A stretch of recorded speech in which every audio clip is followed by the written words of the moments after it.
Because I loved how plausible this seemed. The opening kind of whole sort of first act in this movie almost seems like the sort of thing that this could feasibly happen within the next year or so. Was that part of the appeal for you to getting signing on to this project? Very much so, because it's like it's set in a not too distant future, and it's something that's, something that we know could easily happen tomorrow. With what we're doing with stem cells, or what we know of cloning. There's so many different ways that technologies are moving so quickly, and also what NASA's finding out is, it was their thing where they found this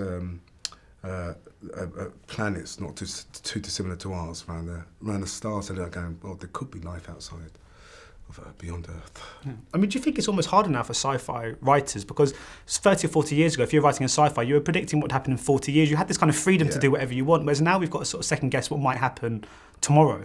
Do you think it's become a bit the sci-fi genre? Doesn't that make it easier? I don't, but in some ways, it's got to be kind of steeped in realism, which I don't think maybe needed to be the case. I don't know, because I quite like sci-fi that is kind of set in some kind of realism. So it's like, yeah, I kind of believe it, because then I think, okay, this could be my life in 10 years' time, or it could be my kid's life in 10 years' time. So I quite like that. And I mean, the fear, in this film it sort of comes from the unknown, because we have no barometer as to how more powerful he is, if he has compassion, anything like that. Yeah. I mean, is that part of the draw to this movie, is that having an antagonist that we just literally cannot judge at all? Yeah. When I was reading the script, that's all. When I was reading the first section, I was like, oh my God, it's so beautiful. I really love this. This is like E.T. I'm going to fall in love, and then of course it has a turn. Yeah, and your hand pays the price. It pays, ouch. It still hurts. I've interviewed Ryan and Jake and Rebecca before, and they're all really just based purely on interviews I've done. They're really fun to be around. What was it? It must have been quite a fun set, because it all felt like you were in such a kind of small proximity to one another. We just all got on. It was just like, it was a great group of people. We all had our own characters, and we all took our own personal spaces, but at the same time, we all supported each other. Jake was really supportive to me, and so was Rebecca. Ryan just looked after everybody and made sure we all kind of upped our game. For me, it was like, because it was my first major big film, I was like, wow, I'm in here with these people and I have to up my game. But they were really kind of, if I ever faltered in any way, they were like, no, come on, you can do it. So it's great. I mean, like you said, a lot of your career has been kind of on telly. Yeah. But in regards to movies, the last kind of few movies you have done are sort of live. Obviously in Rogue One and Jupiter Ascending. Yeah. Obviously, they are all sci-fi. So is that kind of deliberate move on your part? No, it's not a deliberate move. It's not a deliberate move, Rogue One was like the most exciting thing I've ever done. So, I got in there, I didn't even realise it was like, and then Jupiter Ascending, that was really... Yeah, gosh, it is all sci-fi. Yeah. But do you just find you're naturally drawn to those kind of quite big, grand kind of stories? No, I think they're drawn to me. They go to me, oh, look, there you are. You are. You're sci-fi. So what was it like shooting the zero gravity scenes? Did you actually have a zero gravity thing to shoot? Because I know sometimes they're able to... Yeah, I don't know if that would actually work, but... no, we were all on wires. It was really quite... it was... You just felt as if you were constantly in motion all the time. So it was like, it was good.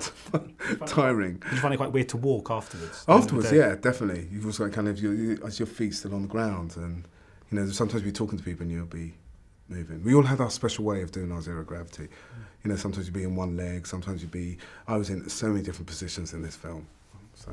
And I was just wondering, I was asking Daniel yesterday if he'd go to space, and he categorically said absolutely not. He said he wouldn't go to space, he wouldn't go to a jungle, he wants to just stay in places where he feels completely safe.